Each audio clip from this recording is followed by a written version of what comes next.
Hey, what's going on, everybody? Connor, welcome to the Down and Out but Statistically Average podcast. We're two friends returning their coping mechanisms into content, one episode at a time.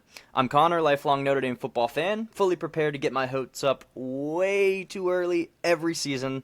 My co-host Nate here, he's a Texas Ranger loyalist who's aged probably about 10 years, thanks to the bullpen meltdowns and late inning chokes. We're not just analysts. We're not experts at all. We're just two guys with mics, and generally we got some strong opinions on both of these teams. Nate, my friend, our first episode. What's going on, man? How you doing? Oh, we're doing great today, Connor. Not from last night's game, but overall, we're feeling pretty solid nonetheless. It's okay. Yeah. We're getting by. Thanks, Yeah. man. Appreciate you Yeah. asking. Yeah. You're welcome. You're welcome. Yeah, awesome, man. So, listen, since we're in the heat of baseball season, all right, we're gonna start off with your Texas Rangers here, and I want to hear about that game last night. What happened? What was going on? Oh my goodness. Now there's a couple of things to note there, and I'll go into the more big picture. But since you asked, just so kindly, so politely, salt of the earth, yes. what a character you are. I care But so much. yeah, last night was that was really tough. Yeah, it was a 7-6 marathon loss to the Mariners, longtime rivals, especially last couple of games.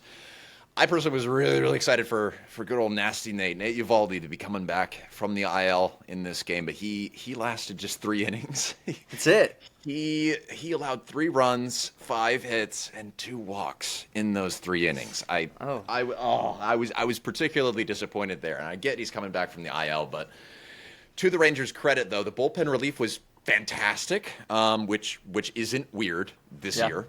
Usually is, but still, I mean, the bullpen covered 9 innings and allowed 0 earned runs.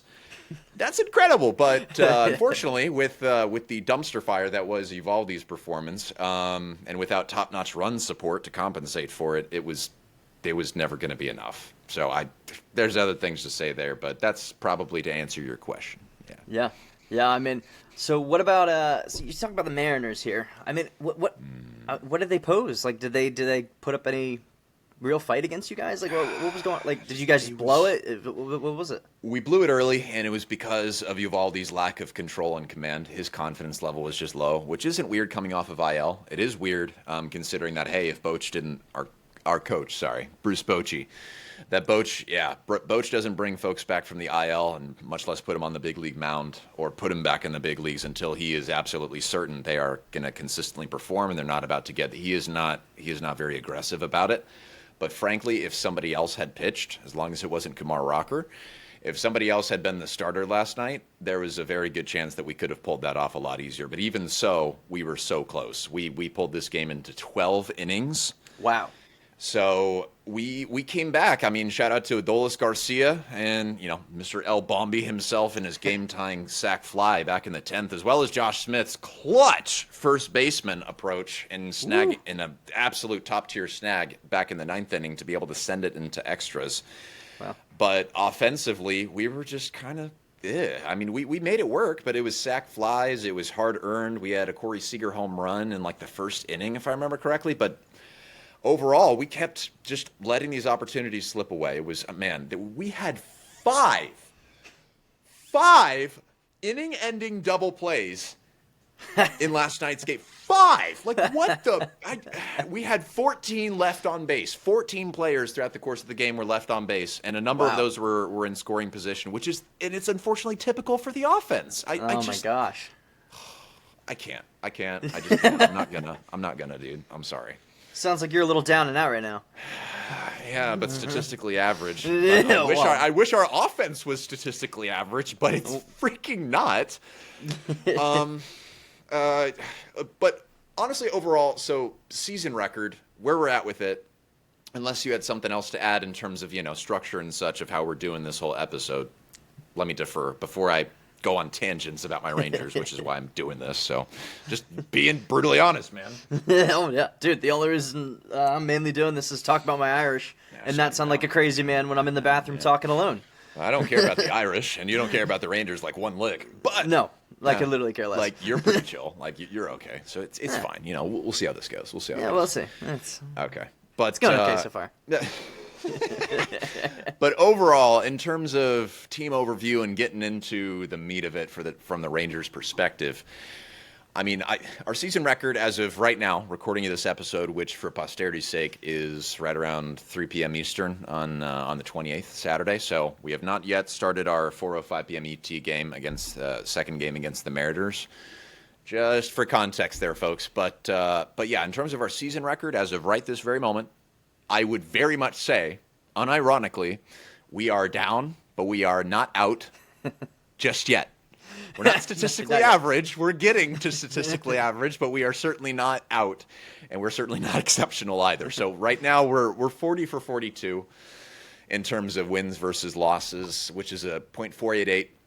So we're trailing the AL West division by we're about 9 games behind the leader, which is our longtime rivals, the Houston Astros. You can all go, I don't know, we're not going to go down that rabbit hole. But anyway, in terms of, what are the Texas Rangers? Where do they stand?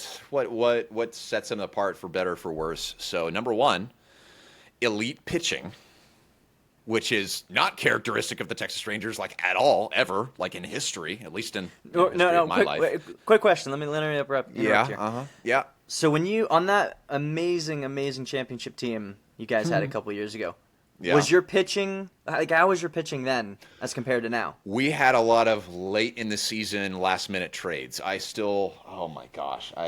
Jordan Montgomery was a last-minute trade. Uvalde, he was just starting to come into his own. Pitching was, the bullpen was, Jose Leclerc was performing in form. He was a star closer, but then the following season, 2024, he stunk, so we traded him.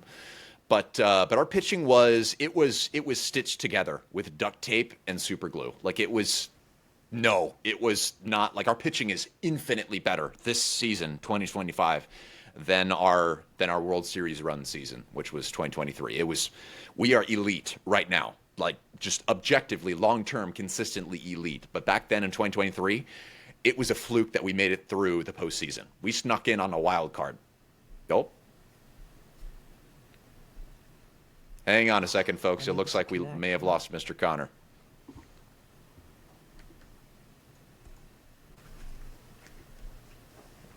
All right. I think you had a question about the Texas Rangers in terms of pitching, though, so you cut me off. Thanks so much, Connor. Appreciate that. Yeah, you're so welcome. And you know who loves to cut off is the freaking internet. Xfinity just decided to crap out in the middle of our first podcast, so just know, everybody, Murphy's Law is absolutely real. And I want to just take my Wi-Fi out. I just think the Cinema Sins thing, where it's just like every time Comcast comes up, it's just he points it out and then it's Comcast, ding. And so that's my view of Comcast as well. I'm completely in alignment with Cinema Sins on this, 100%. God, I'm glad you share this. All right. Well, let's get back in the podcast, guys. You're seeing the real, genuine look at what goes on behind the scenes. Sorry, we're gonna get back into it. So we were talking about the pitching from I was asking about the 2023 team and what that pitching was like, and how is it compared to now? What are the differences? Why was the pitching so much better then? It's only 2 years later. What's up? What's going on? No, it's actually quite the opposite. It's not that the pitching was better then. It was actually worse. Really? The way that I would express the 2023 pitching, especially the 2023 postseason pitching, was our pitching staff and especially our bullpen. It was stitched together through Wild Hopes, Texas Rangers tears, super glue, and duct tape. It was a hodgepodge. It was last minute trades. I mean, that ended up performing really, really well. I mean, we got Max Scherzer, who's super old and needed to retire even back then, and even now. I remember Scherzer. Scherzer, and then we had Jordan Montgomery for the postseason, and he was spectacular. But we only signed him for a short-term deal, so we lost him after the end of the season. Nate Uvalde hadn't yet come into his own, but he was still the closest thing we had to a consistent on-payroll ace. Now tell me with Uvalde, because listen, for the listeners, intro to Connor, I played baseball when I was younger. I know jack about baseball. So he's going to get all the questions. So, bro, what was was he a rookie that year? How long you guys had him? He's been on and off. He was definitely newer, if I remember correctly, because I took a little bit of a hiatus just because I was so bummed out by the 2020 through 2022 Texas Rangers, efficiency and proficiency stats, and I was just kind of disillusioned. But as we got a hot start in 2023, man, things really started to take a to retake an interest as things remember. Yeah. So you've known me for several years, and hey, Yeah. I didn't really bring up the Texas Rangers a whole lot. No, because nobody really cares about the Texas Rangers in Florida, but I still followed them and stuff true. like that. But it was kind of it was an emotional turmoil thing up until 2023 to really be watching them hardcore long term. After 2016 and the disappointment against Bautista and all of that, it was hard to watch. But I'm sorry, in terms of your question for Nate Uvalde, he was newer. I wish I had it on hand exactly when we had signed him, but he had been on. That wasn't necessarily his first season, if I'm remembering correctly. But again, I wasn't following as closely 2021, 2022, post-COVID. But he was around, and he's in his 30s, so he's not a new pitcher, but he definitely wasn't like an all-star option. He definitely wasn't in any sense classified as an ace, but his pitching development under pitching coach Mike Maddox, which is our pitching coach. He was also our pitching coach during our 2010-2011 runs. So, and then by the he way, left. By the way, So, yeah. just so you know, I just looked it up right now. He joined you guys in 2023. He did, really? He did. How He did joined what? Yeah, No. he joined. Yeah, I'm looking up right now. He joined 2023. Before that, he was with. Looks like he was with the Boston Red Sox. Boston Red Sox. I do remember that was his former yeah. team. I could have sworn that we had gotten him in 2023, 2022 though. So, okay. All right. Yeah. I stand corrected, super fans. I'm sorry. I'm sorry for the error. Got I him. really am. All right. Yeah. But yeah. Yeah. So okay. So you got the pitching. You know those are the main differences between 2023 and 2025. So you actually had better pitching now. Oh, no, we are absolutely elite right now. So Yeah. So you're elite now, but what's like lacking? What's up with the? You're not even in the. No offense, you're not even in the winning percentage. What's up, man? No, it's what we're usually known for is extremely explosive offense. Like that's what got us into the World Series in 2010, 2011. Gotcha. That's what got us to the. The ALDS back in 2016 and a couple of other times as well. But ultimately, yeah, you know, our offense is usually super hot, and we have very, very strong offense, like in terms of historical percentages and long-term big picture stats.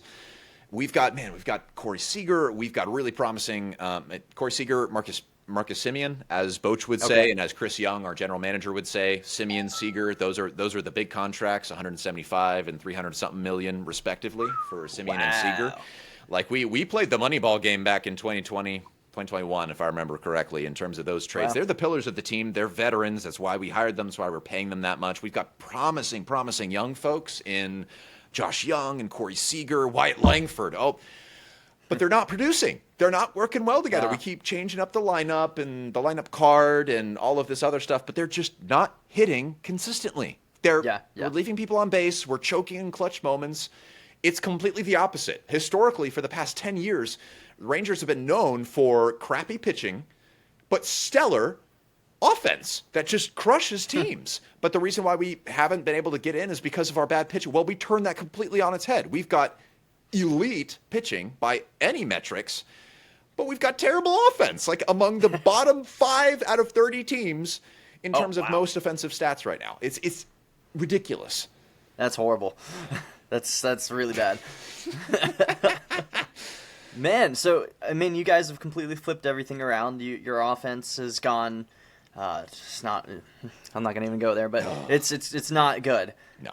I mean, do you see a path forward for you guys? Is there any resurrecting this thing? Is it just a team chemistry, you think? Is it, like you said, it might be in a slump kind of deal? Like, is there light at the end of the tunnel for you Rangers fans out there? Here's what I like to do, because I'm really annoying. I like stats, and I like in-depth views. Way. So I'm going to give you a long-winded answer that is going to answer your question whether you like it or not. So, all right, we're sitting with hitting breakdown. We're at 227 team batting average. That's abysmal. 28th place out of 30. It's why we're 4th in the division right now and sub 500.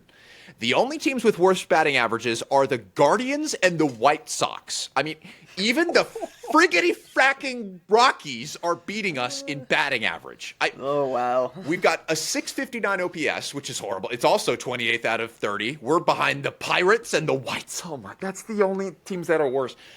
And home runs are behind as well. We're in a hitter's ballpark. But for some reason, they're giving us, I don't know, maybe they're giving us dud balls or something. We are only at 81 home runs for the season. That's the bottom third of the Wow. MLB in terms of overall Oh my teams. God. We're in the 20 to 30 worst teams, Well, and we're in baseball and MLB. We're in the revolution of the torpedo batting. Oh my God! I'm And so you're in tired 80 of you're in the talking about 80s? the torpedo. But you're We in don't the have any 80s even torpedo with bats, that. but the torpedo bat is a fad. It's like back in I don't even care. I don't even know. But it was like the silly bands. You were around for this the silly bands or the fidget spinners. Like this is the torpedo bats are the equivalent. Maybe they help, maybe not. It sounds like a whole lot of promise for not a lot of delivery because the world came back to earth. The Yankees had that crazy stint at the very beginning of the season, and nobody could talk about anything else but the torpedo bats for like a week and a half. Yeah. But then everybody's like, okay, yeah, now it's just back to normal, and some people just have some super gay-looking bats, and it's not. That's just what it is. So sorry, yeah. Maybe I'll get you one of those. I'm going to get you one of those for your birthday. I will hit you with that torpedo bat, and we'll see if, and then we'll hit you with a regular one, and we'll see if it's, we'll see if one hurts more. Yeah, let's do that. Yeah, 100%. Okay. All right. Yeah, you feel that? We'll see. But overall, okay, just getting back. So let me give you a breakdown of some of the core hitters, okay? Because this is going to be helpful for posterity for you, Connor. You know, everybody in my audience is already going to know all of this stuff. But some key hitters, good and bad. Corey Seager. Dude, absolute. Yeah, we got him from the Dodgers several years ago. He's the core. He's the linchpin. He's the ace hitter kind of guy. You know, he's what holds everything together. He's still the backbone of the lineup. He's been battling some constant injuries because he's in his early 30s now. I'm just 242 average, 739 OPS, 8 home runs only through June 28th. So he's not the flashiest guy. He's not like he's not the next Barry Bonds or anything like. No, he's not that kind of situation. But when he's hot, this whole offense just breathes easier. We need him locked in if we're going to make a postseason push. He's slowly getting there. He had some injuries and took some time in the IL, May, April. I can't remember. I don't care. I just forget those times without Seager. Without Seager, it's just the dark ages. That's just the bottom line, all right? So would you also say that he's like the team leader as well? Oh, like dude. He's a quieter soul. He's not necessarily I'd say probably if you were going to go for team dynamics and social interactions and encouragement from an older player, like the guy that's more of the big brother. I mean, Corey is probably there, but he's a pretty closed off and very, very humble kind of guy. I'd still say that Marcus Semien is going to be, he's the other pillar of it. He's not as good as Seager. He never was, and he probably never will be. It's why we pay Seager like almost twice as much. But Semien, he's older, he's much more mature, and he comes off to me in his interactions with the team, and he's in all of the advertisements for the Rangers, advertising random crap. He's the voice. He's the point of solidarity. He's more of the anchor in my mind. Yeah. Yeah. Okay. So he's like the stable guy. He's going to make sure everybody's okay, and he's there, the foundation. Yes. Yeah. No. Okay. 100%. So that's those two, and then we've got some newer people. There's a guy that's kind of in the middle between being a veteran MLB and or Rangers guy, and kind of in the middle between that and being like a rookie, young whippersnapper, and it's Josh Smith. That is a key name you're going to want to keep an eye on. This is a very short... I've heard of Josh Smith, but tell me more about him. I've heard about him. Yep, nope. He's a short guy. He is what's called a utility player. So he's not like designated like a fielder or an inside. He's not shortstop or anything. He's a utility. So he's the guy that can do a little bit of everything pretty darn well. He's the man. He's the jack of all trades is what the utility player is on a given team.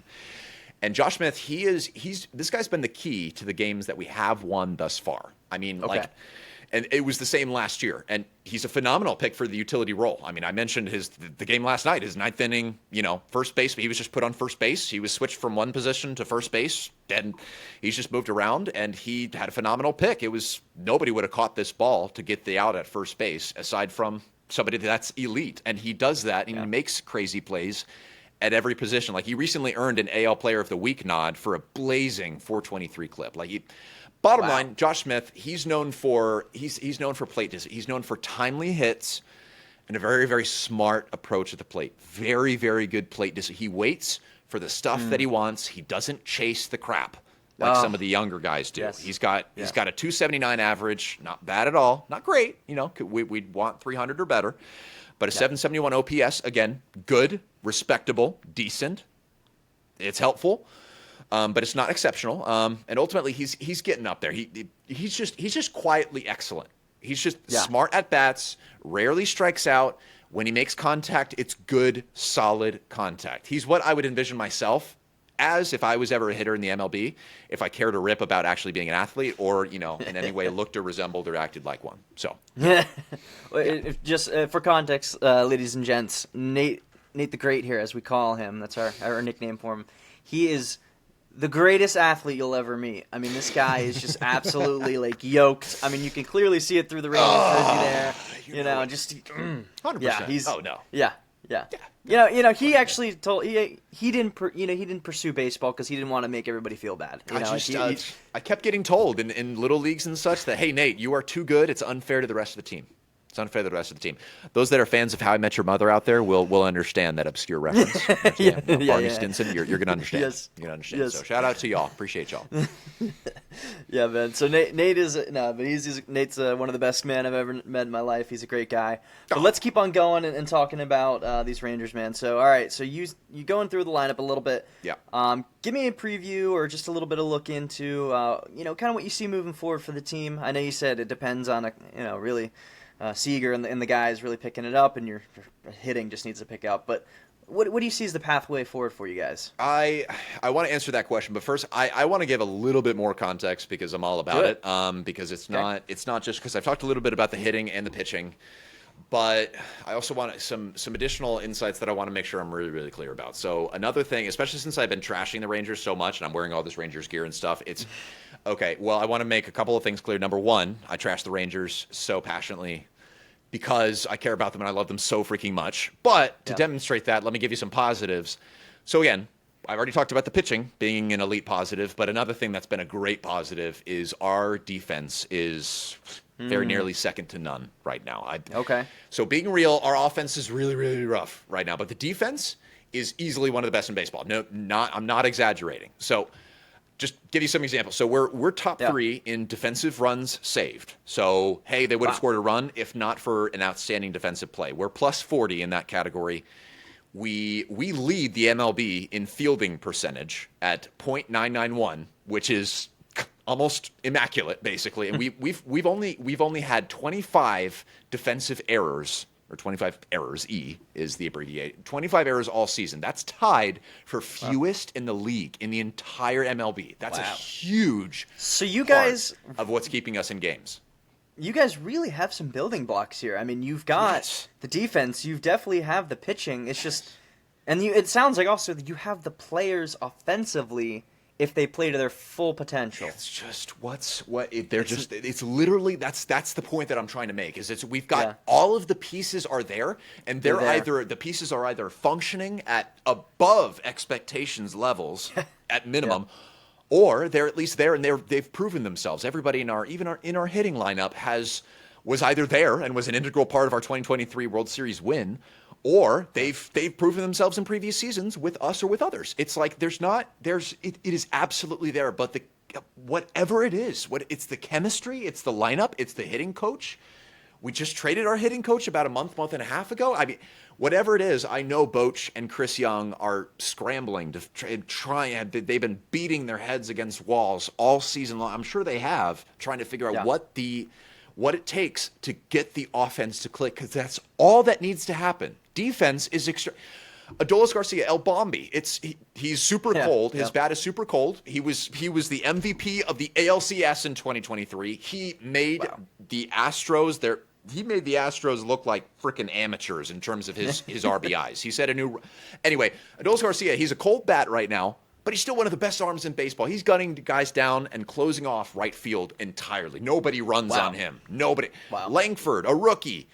Out in left field, he's tracking at +5 DRS. He's tracking balls with ease. It's just infield is phenomenal. Seager is a great, just an awesome pick. I mean, Simeon, he's doing the Simeon things, just as he always has. Smooth, clean, consistent, except for his bat. He's steady, clean, and quietly elite. That's Josh Smith. Yeah. He moves around to every position, covering people that we trade, put up on waivers and/or on the IL. He's just been Josh Smith is a defensive MVP. He started at like 6 positions and he hasn't missed a beat ever. Wow, that's incredible. That's incredible. Defense is great. The pitching is phenomenal, but nobody can freaking hit. And I'm getting. Oh. It's making me a little bit salty. It's emotional breakdown time, it sounds like, for Rangers fans. That's where No, we're at, it's man. it's like when you're about to ask the girl to the prom. You know that she likes you. You know that you got the right thing to say. Yeah. But it just isn't formulating. Like when you just can't get there and ask her, you can't get it out. That's what's going on with Rangers fans. You guys just Rangers fans and Rangers team. You guys just can't quite get there, even though all the pieces are laid. And you know that it'd be great if the pieces are laid, and you'd be having a great time. But it's just it ain't there yet. It's there. It's done. And let me spell it out a little bit more clearly in terms of like, hey, what I want to see more of. And like I talked about last night's game, the game the night before last, so back on June 26th, it was a 7-0 shutout versus the Orioles. I mean, and wow. Key factors. Orioles, I mean, those are a good team. No, not anymore. Not this season. Not anymore? No, they are not. We we should have swept these guys, but we did not. But the bottom line is, well, at least I don't think we did. I think they won the first. Anyway, I forget the losing games. I just have to block it out of my mind because I'm too passionate. But anyway, June 26th, I mean, we had Jacob deGrom, our absolute just top quality ace. We paid so much money for him, and then he had Tommy John, so he was out for most of 2023 and all of 2024. And now he's finally back. Jacob deGrom started on the 26th. He was done. He pitched 7 innings. I think it was 7 1/3 innings. He had 0 earned runs. He allowed only 1 hit. He struck out 7. He had 2 walks. Connor, so this guy had a perfect game. He was running a perfect game through 6 innings before he allowed a walk. Then it was a no-hitter into the beginning of the 8th inning, which is when when the Orioles finally got a hit. Because of that game, his season ERA is now down to 2.08, which is 4th in the MLB in terms of individual pitchers. 4th in ERA. He's at .088 WHIP, so that's walks and hits per inning pitched. Sorry for the non-baseball guy, Connor. .088 walks and hits per innings pitched. That stat is 2nd in MLB, and he's got 8 wins attributed to him this season, which is 4th. So, and more on top of that, I mean, okay, so that's one factor in how we did a 7-0 shutout. But then, on top of a dominant elite pitching performance, which again isn't weird, on top of it, we were hitting dingers. Josh Young, a phenomenal young guy that we've got, one of our homegrown rookies, through our own farm system. Josh Young, he's been in a slump. He had a power hitting game. He was 2 for 4, 2-run homer, 3 RBIs. I'm really hoping that means that he and the rest of the offense is breaking out of their slump. But then the following day, yesterday, 7-6 marathon 12-inning loss to the Mariners. It was like we were hitting, we're getting there. And then June 24th, which was the previous game, the game that I want to call attention to, 6-5 win over the Orioles in 10 innings. 6-5 win. Okay. And then we had the series against the Twins a few weeks back, and there was a 3-game series, and there were 2 different games in that 3-game series where we hit 16 runs. It's there. I can see the offense there. They are there, but they're streaky. They're slowly coming up, but not fast enough. We are almost to the All-Star break. So anyway, that's my little rant there. Well, and correct me if I'm wrong. Like the Twins, that's a solid team, right? They're decent record, and they've got good players. I'd very much like to tell you that they were. They haven't been particularly successful this season either. A lot of things have been turned on their head. I would have liked to have had a 16-run game against someone other. I would have liked to have had a 16-run game against the Astros or the Yankees or the God forbid, cursed Dodgers. But we're going to take what we can get, Connor. We're going to take what we can get, man. We really will. Yeah. Okay. Well, you guys, I'm hoping that this offense starts picking up, man. I'm gonna keep an eye out for it and start watching some more games to see if this actually happens. We'll see if it happens. But here's my overall take, and then let me give you some pointers in terms of what I'd like to see, what I feel like is the winning formula to turn this around. You ready? Let's do it. All right, go roll, do it. So, again, as I've been saying, we're looking at an offense that's more struggling than streaky, maybe. We've got a 227 team average, 28th out of 30.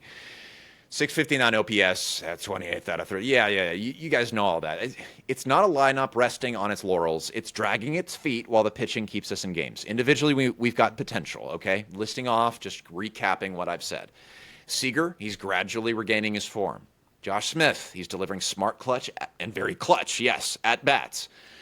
Langford, he's showing some sporadic pop and some speed. Simeon, he's finally coming out of a very horrible start to the season. June uptick is hinting at a bounce back. So Garcia, he's starting to surge as well, offering a little bit more offensive life. He's getting his batting average up there. Evan Carter, after a injury-plagued 2024 season and a slower start this season, he's having a breakout month as well in June, proving he can contribute across the board. He was our little savior in the postseason in 2023, and we're starting to see little sparks of that across the board. But collectively, we're inconsistent. We've got a few bright spots. The lineup is just running out of margin for error. And the pitching isn't going to carry this team until and unless the bats actually turn back to being dangerous like they were in 2023. So that's where we're at. Here's what I'd like to see. What we would need to do. Purely, as I said, this is a fixing the offense game plan because I'm such an expert in, stats and, leading teams and all of that. Totally. There's a random podcaster. Okay. So the average. Yes. So a couple of key things is, okay, number one, we need to walk more and chase less. All right, walk more, chase less. The Rangers average just 2.78 walks per game, less than 3 walks per game. That is 27th out of 30 teams in terms of walk per game rate. Wow. On top of that, their chase rate, so chasing balls that are not good things to be chasing, swinging at stuff that they shouldn't. Yes. Their chase rate is 29.7%. That's almost a third of bad pitches they're chasing. That plays at 29.7%. That's in the bottom 25% of MLB teams as well. It's undisciplined hitting. Yeah. It's correct. Yeah. Lack of plate discipline. Once we chase less, we'll start moving upwards, in the word of a Redditor on the Texas Rangers subreddit. Once we chase less, we'll start moving upwards. So that's number one. And then number two, strike zone discipline. Strike zones, so that's a little bit different. So right now, Rangers' zone contact rate it's around 83%, which is solid. So what that means, when we swing at strikes, we are making contact. When a pitch comes in, it's in the strike zone, and we swing, we are making contact. That's what that is, zone contact rate, 83%. So it comes in the zone, and we swing, 83% of the time we make contact. However, poor pitch selection, poor choosing, poor plate discipline negates this strength, and it results in less walks and less hard hit balls and less dingers, less moonshots going out. It ultimately negates this strength and suppresses on-base percentage and run production. It really hampers us. Us wanting to be really aggressive is hurting us overall. As I've already talked about, number 3, core players are having some spotty production. White Langford, Josh Young, they're showing promise, but chase rate is up. They're just and zone contact rate is lackluster. It could be getting better. They've got to learn how to and where to and why they are choosing the pitches they are to swing at. They're whiffing, they're miscalculating, they're misreading. I don't know what it is. I don't have all the sabermetrics that MLB teams have, but they're swinging at stuff they shouldn't. When they are also swinging at stuff they should, which is how we're able to have crazy 16-run games. Hence the contact rate. But it's like, hey, even a broken clock is right twice a day. And that's kind of how I feel when it comes to some key, especially some key younger players. Josh Young, White Langford, even Evan Carter, more or less. Yeah. So, all right. So what can be done? Boosting walk rate. Even just boosting our walk rate from 2.78 to 3.2 walks per game, boosting it to 3.2, which is the league average, that would be plus 10 to 15 runs per season. It's like it would make the difference. Hey, all those one-run games that we lost, the one-run game that we lost yesterday, if we had walked a couple more times, we could have easily won, and we had the bases loaded. We had 14 LOB, 14 players left on base throughout the entirety of the game. If we had walked a couple of guys more, we could have walked in a run. We could have had somebody at third base that could have scored on a sac fly instead of being stuck at second. It's just, okay, so that's number one. Secondly, reducing chasing. Chase rate, reducing it just 5% from 30% to about 25%. And then waking those Corvettes, strengthening. Here's my bottom line. Start with better plate discipline. Fewer whiffs and chases equals more walks, which ultimately means more runs per game. Make more games runners' games. We're good at stealing bases. I think we're 4th in the MLB in terms of number of bases stolen. We're good at stealing bases, so we need to get more guys on base however we can, including with the walks. So that's number one. And then the number 2 thing is, I don't even know how this would look like. I don't even know how this works. But more specialized hitting coaching, particularly with the veteran hitters, Corey Seager, Marcus Semien. as well as specialized hitting coaching with the very promising young bloods that are they've got to be just in their heads too much. They're not disciplined enough. They're not tactical enough. Young, Langford, Carter, with the ultimate goal of capitalizing on, we've got slugging power. Our exit velocities across the board are generally very, very good. But we're getting pop-outs. We're getting strikeouts. We're chasing stuff. And when we do hit stuff, it's not, the angle is wrong. Let's play the money ball approach, lean into all of these available sabermetric tech, because the end result is that these players have what it takes. They've just got to know better what to pick. Yes. Yeah. Nate, you've laid out tons of statistics that bear that out. I mean, I don't know jack about MLB. I've demonstrated that twice in not knowing what teams, but clearly the Rangers have the players. It's not a player or a talent problem. Talent acquisition is there. You guys are still loaded from that 2023 team. You've retained a lot of guys. You've actually acquired new pitching, as you said. I mean, you guys you're it sounds like you're right there, but it's just these it almost sounds, and when you were talking about this, sports psychology was the word that popped into my mind. Because I remember when I played baseball, and our coach was really big on not chasing things that are not within the strike zone. That was all like a sense of like insecurity. Well, there wasn't a sense of confidence that I knew when to hit the ball, so I felt like I had to go get it. So for me, it almost sounds like psychologically there's sort of a component maybe within the team, and this is just complete conjecture on my side, right? This is about any data besides the data that's been provided to me and just instincts. Yeah. But it sounds like there might be sort of a sports performance aspect of this that could come in. I mean, what do you think? Absolutely. No, it's sports performance, but especially with this young talent and the veteran talent that we have, I do very much believe it's psychological. It's just, what is it going to take to reframe perspectives and mindsets? These people are professionals. They are proven winners.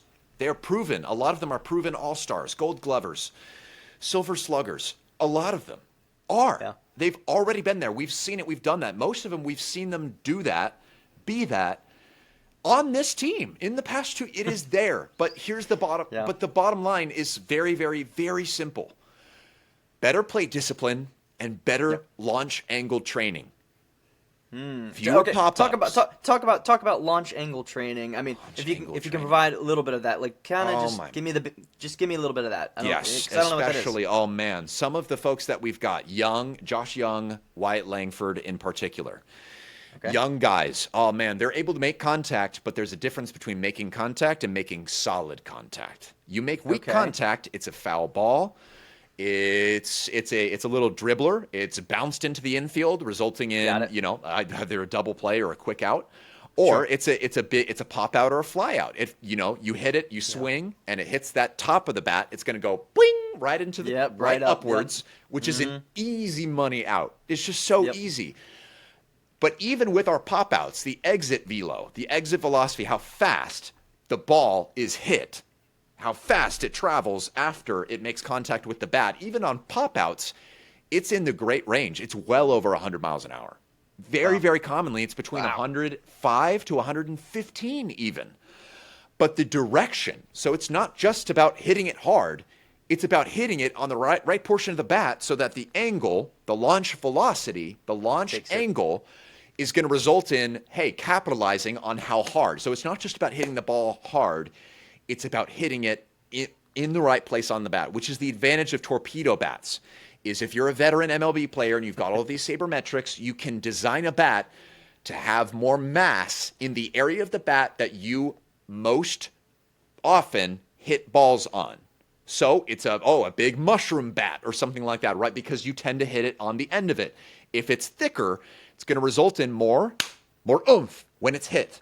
And you can angle and shape that area of the bat to be more effective in terms of launch angle. Or for a lot of people, you see folks on the Yankees teams, Jazz Chisholm in particular. That's a big one. Jazz Chisholm, he's got one of the torpedo bats that's thicker in the middle because that's where he tends to hit stuff. It's going to result in harder hit balls, faster exit velos, and better launch angles to an extent. Of course, that's I still don't fully get on board with that being a perfect science. But the bottom line, to answer your question, it's not just about hitting the ball, and it's not just about hitting the ball hard.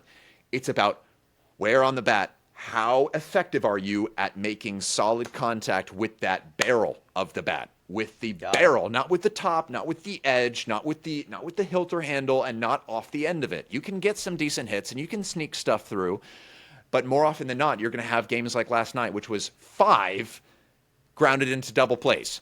5. Like if we had better launch angle training, we'd have more balls hit into the gap in center field, in outfield, and more home runs, more dingers.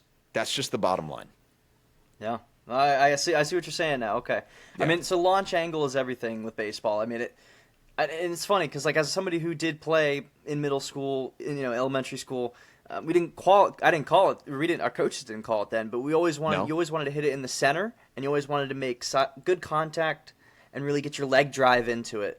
And like I said, hitting for me, the way I understood it, and baseball has just changed so much now, right? There's so much more sports science, all these metrics. It's amazing. Mm-hmm. But what's really cool is, like, the psychological aspect has never changed. Baseball, just like most sports, a lot of the battles up here. It's battling what's going on in your mind and overthinking and overcrowding that.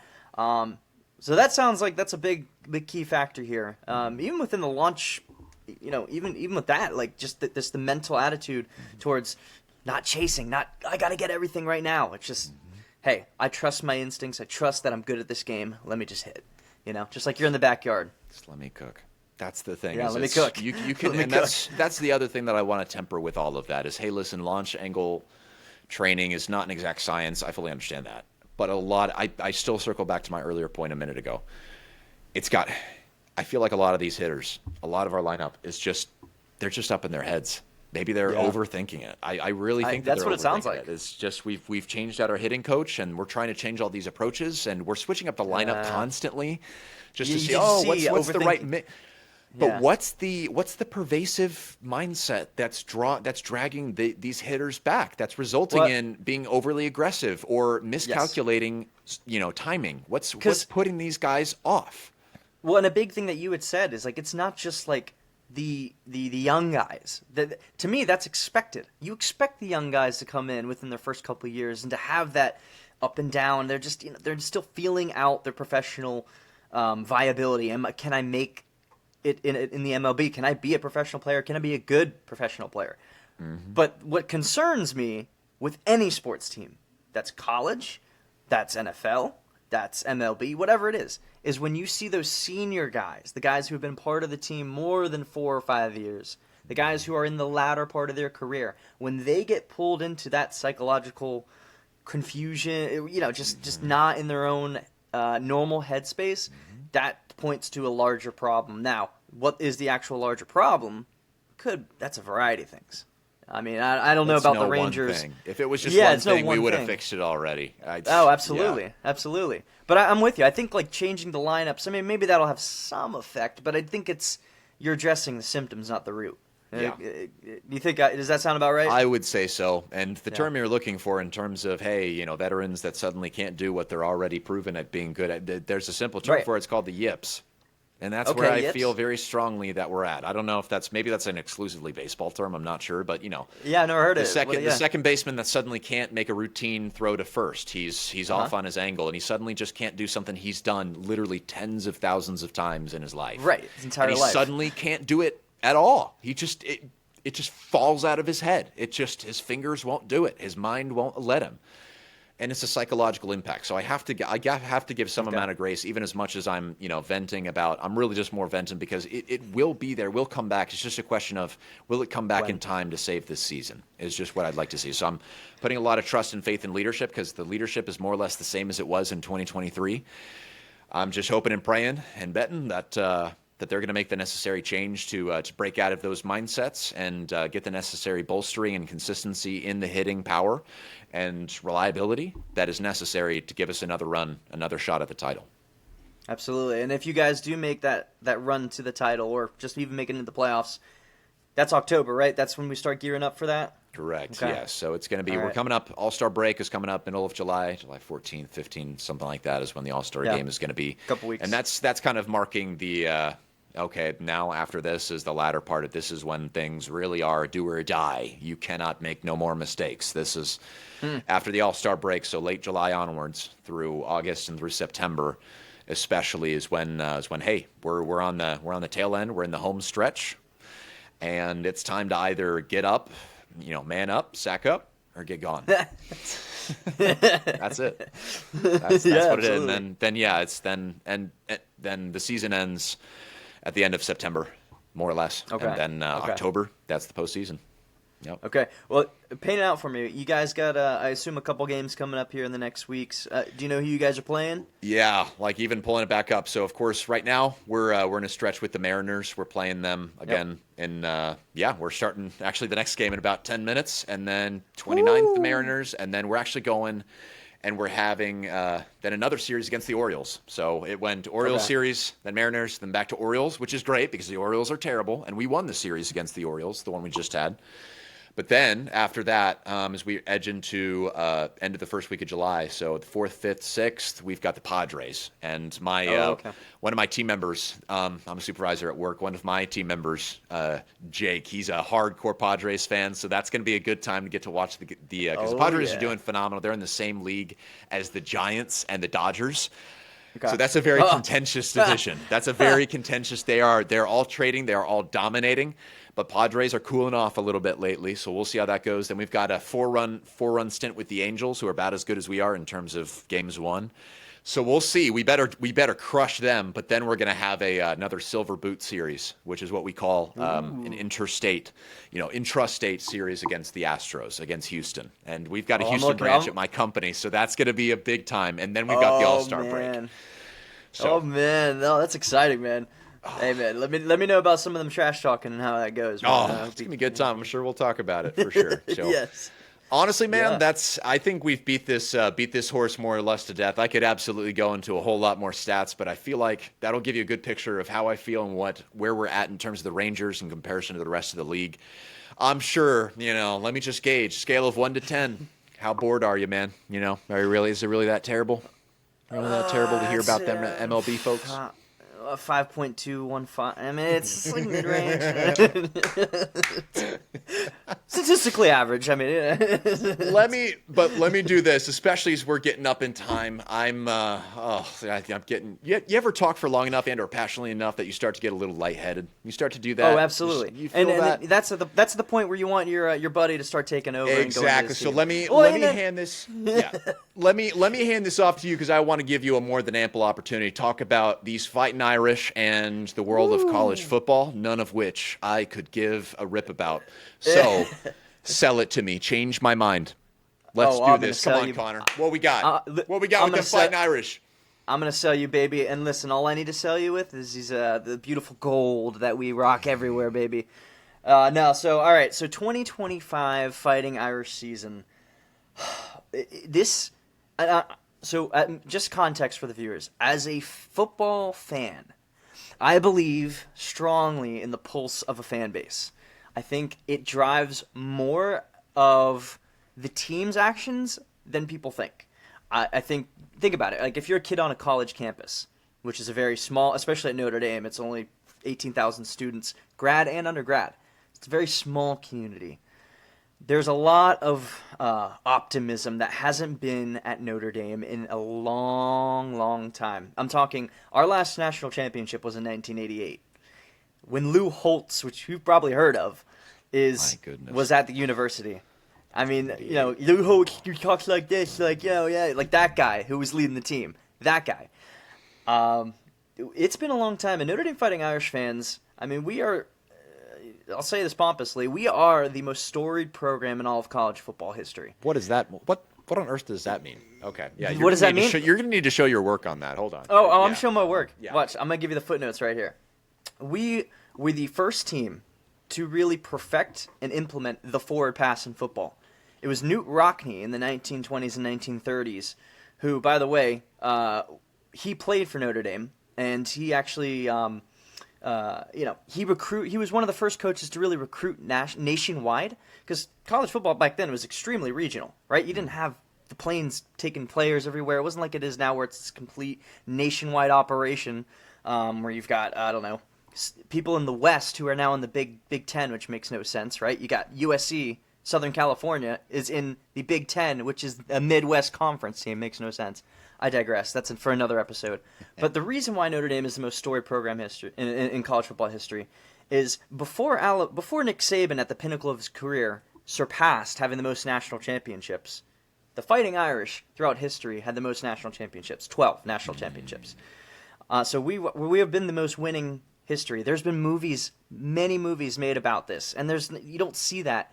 So the pop culture kind of reflects that, right? You've got Rudy, one of the biggest movies of all time with Sean Penn, and that was made at Notre Dame, filming Notre Dame games. I mean, it literally is a 4-star movie. It's one of the best movies, in my opinion, as a humble Irish fan, that there is, right? You've got Ronald Reagan in The Gipper.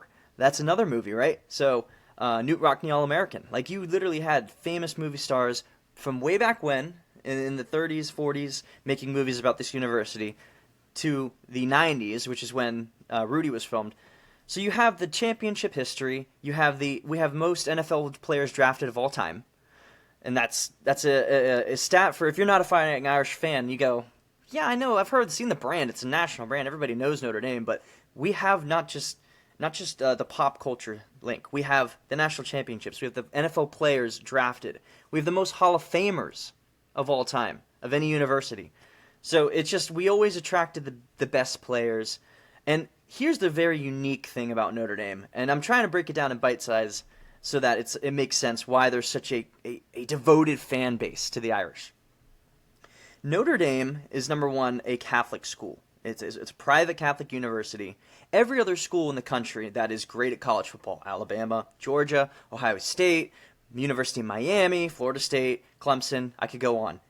These are all public universities who are, listen, they're in a different stratosphere. They're in the South, most of them, except for Ohio State, but the rest are in the South. So they're pulling from the best athletes in the country. They have the local backyard recruiting advantages.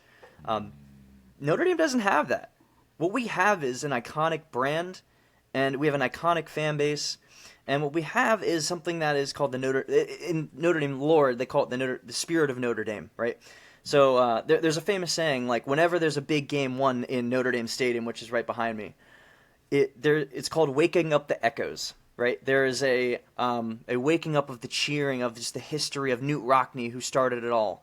You know, you think of all these famous, amazing players. George Gipp, who won the Heisman, and he was just, these amazing guys who just, we really were the starting point of college football and what launched college football to what it is now, if you look at the historical roots. I mean, we really, really big, we were a part of making it a national sport. Because before then, college football has always been regional, right?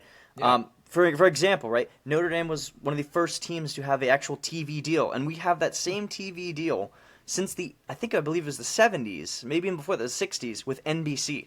Every single game nationally televised on NBC. No other team has had that in college football since that time frame, even till now. And now so you more so have it because ESPN, you have all these streaming deals. There's so much money in the sport now.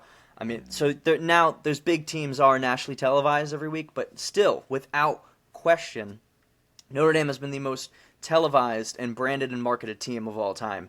And so, as you know, as somebody who studied public relations, marketing, things like that, that's not just built in a vacuum. There's reasons for that, and so that's a cliff note. I could go on for hours, but that is the cliff note version as to why they call it the cathedral of college football, because obviously we are the Catholic roots, but we are one of the beginning roots of the sport, and why it grew to what it is now, where you just have these. Now it's a whole nother world of college football where we're playing players, but back then you didn't. I mean, there maybe was some under the table at some other schools, but you didn't really have that, right? Notre Dame was sort of giving the kids the education, and that's another part that's really sets us apart from everybody else. Is we are a university that prides itself on education. Like, it's known across college football that you cannot get in without a decent GPA. I mean, it's they call it the Ivy League of the Midwest. It's one of the best schools that there is. I mean, it's an amazing school. I always wanted to go. Never had the grades, right? It's like one of those things. But that's a common thing amongst the fan bases. They call it the subway alumni because people grow up loving this university. And I know it's just as like Texas Ranger fans are. You guys are absolutely love and devoted to this team, and it's a smaller market. But the people who follow Notre Dame follow it with everything that they have, and it's family traditions. Like that's how I became a Notre Dame fan. Is my grandfather growing up in New Jersey as an Irish Catholic. That was the team. If you grew up in New York, New Jersey, anywhere in the Northeast, and you were an Irish Catholic, you were by default a Notre Dame football fan. So his love for the university imparted onto me.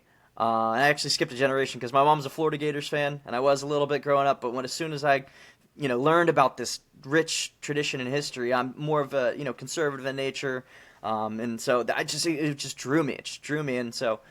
And we've got just iconic uniforms and things like that. It's just there's so much you can go into. Amazing coaches, amazing players, great traditions. Oldest college football band in the entire United States. The list goes on. So that's the Cliff Notes version as to why we really are probably the most recognized and really just biggest team in college football history to this day.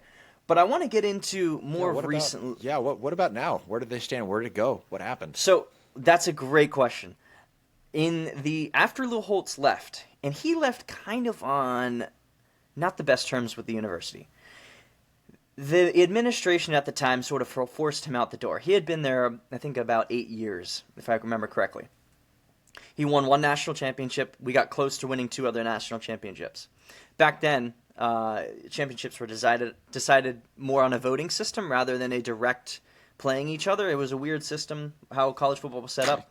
It's part of the problem. Yeah, I know. So that's why we've now switched. All right. It is. No, it is absolutely ridiculous. And so now we've transitioned to the playoffs back in 2015. That started with a 4-team playoff, and now we're at a 12-team playoff. And in the next coming years, we're going to go to, I believe, a 15 or 16-game playoff. So the sport's changing. It's evolving a lot. But to answer your question, Lou Holtz, he really left on okay terms, but they sort of forced him out the door. After that, they didn't really have a plan on what to do.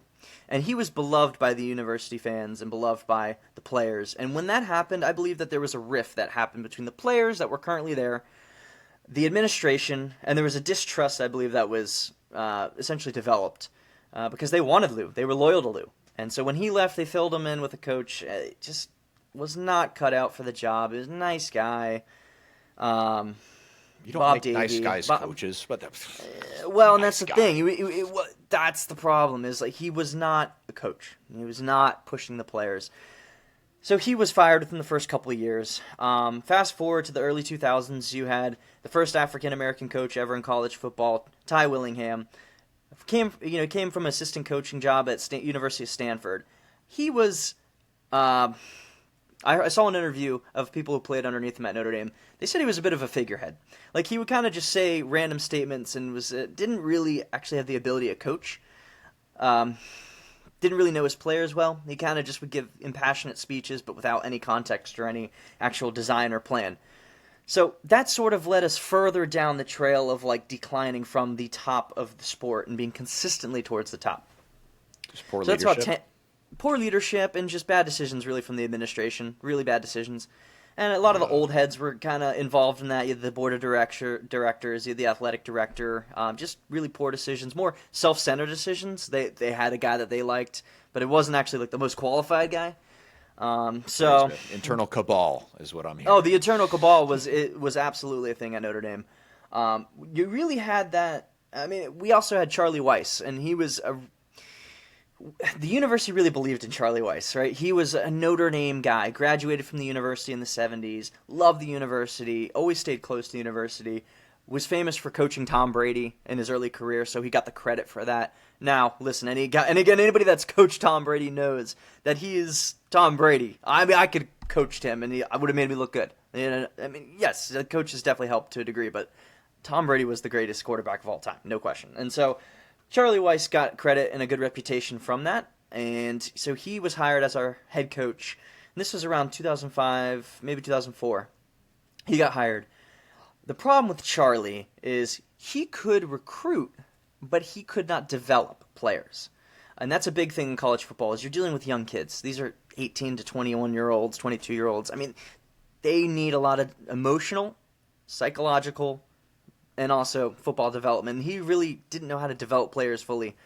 So he had a promising season And so the administration, here we come in again, made a really bad decision, and they re-signed him to a long-term contract, millions and millions of dollars. It was one of the biggest contracts at the time. It was unbelievable. The university's always had deep pockets, and it's not, if some fans may not like to hear that, but that's the reality with Notre Dame. Is they have deep pockets for a while. Yeah. But the problem is those were not being it was not being used wisely. It was being used very unwisely, and so we re-signed him, and then literally as soon as that happened, the next couple of years the team just tanked. I mean, the results of his lack of coaching and leadership came in. So there was a huge buyout. We had to buy him out of his contract, and we were paying him millions of dollars after he left, and it was a mess. And fast forward, around 2009, Brian Kelly, him and his family down in LSU, they're having a great time now. The university hired him. He was a very good coach, but he's more of your CEO type coach, right? Not very relational. It's widely known across Notre Dame Nation. Sounds like my kind of guy. Yeah. Hopefully not. That's a bag on him. Yeah, that's my take.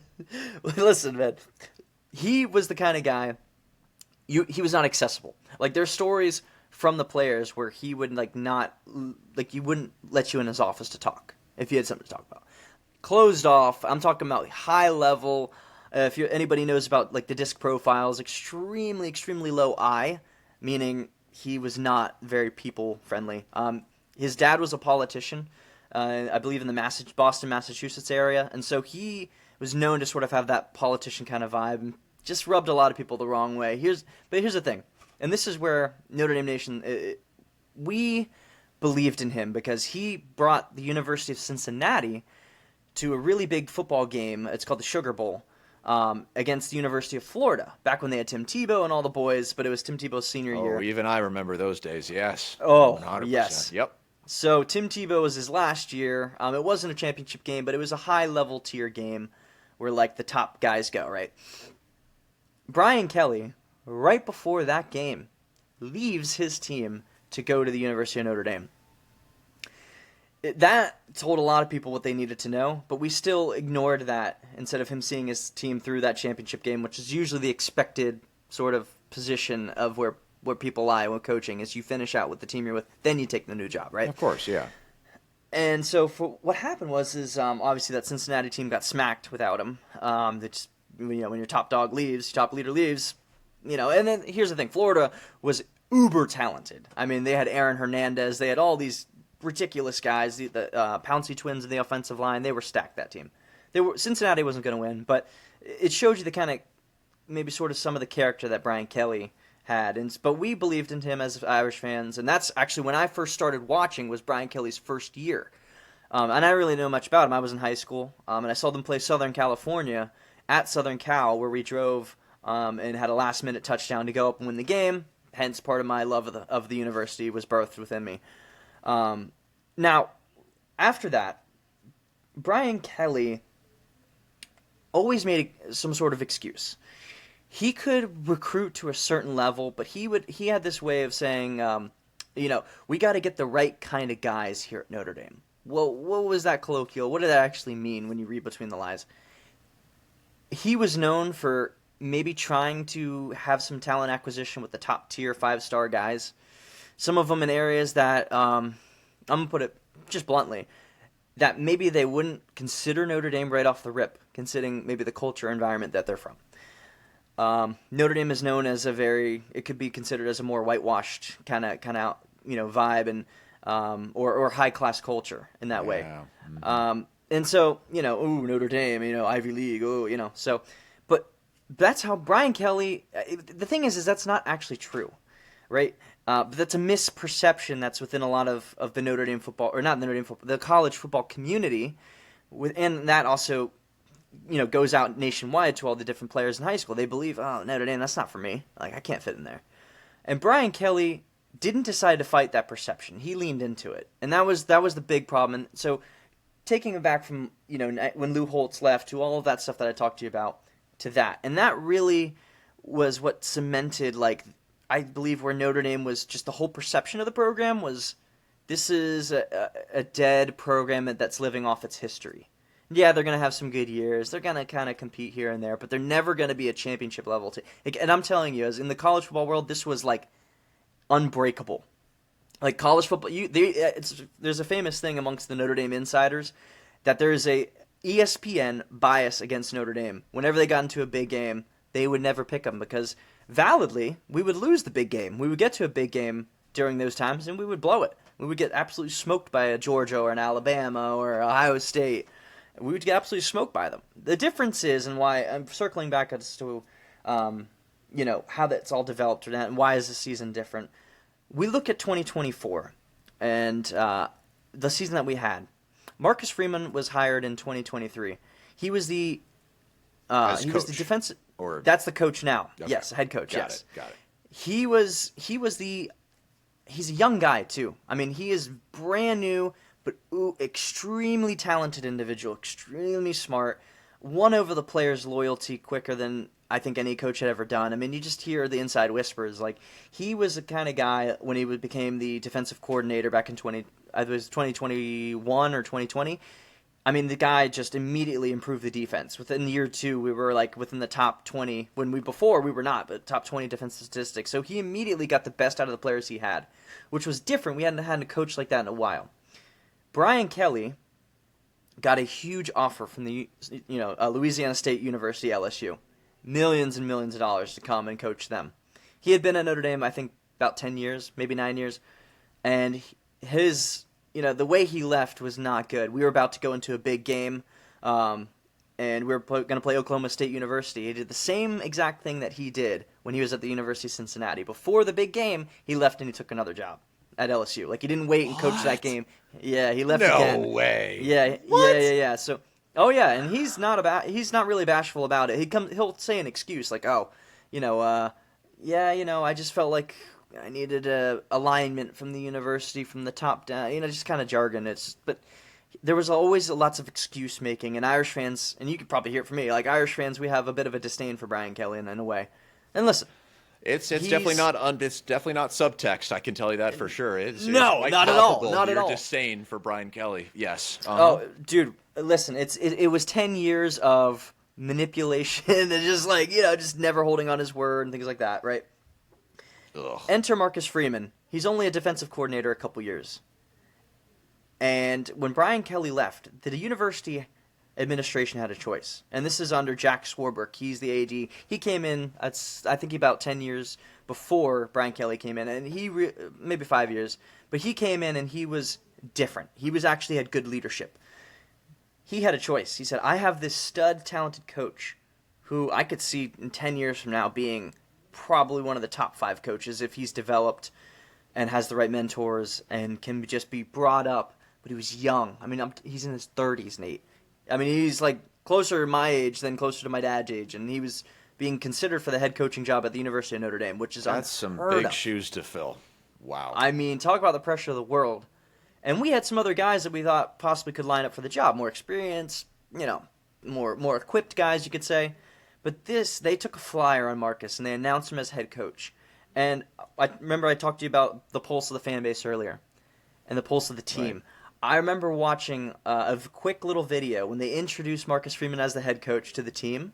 He walks into the team's all in the locker room. He walks in through the doors into the locker room. As soon as he walks in, and they said, "This is your new head football coach for the year." Granted, this is right before the big football game against Oklahoma State. The team goes nuts. Offensive, defensive, special, nuts. They're screaming. They're dapping him up, hugging him. I mean, you don't get that from college football players. Wow, yeah. They were elated at this guy being the head coach. I mean, it shows you that he has real relationships with these players, and he actually cares about them. I mean, there's multiple stories about him. He goes and he knows all the janitors' names within every single office. I mean, he's that kind of guy, and it's not a facade, it's genuine. Like, he really cares about his players. He's professed his faith. He's a Christian. I myself am a Christian. And we share that in common. As well, yeah. Yeah, and so he is open about it, right? He's open about his faith and why that drives him to do what he does and getting to know people and meeting them where they're at and actually loving on them and talks about Jesus with them. And so it's really powerful, and you can see how that's infected the team over the last couple of years. Now, 2024, I'm going to kind of transition into why Yeah, no, 2024 was that's great that he can talk the talk and everything, but yeah, what about walking the walk? Where are we at? well walking the walk. So his first couple years, he sort of struggled, had some ups and downs, lost some big games, but you're going to expect that with a young coach.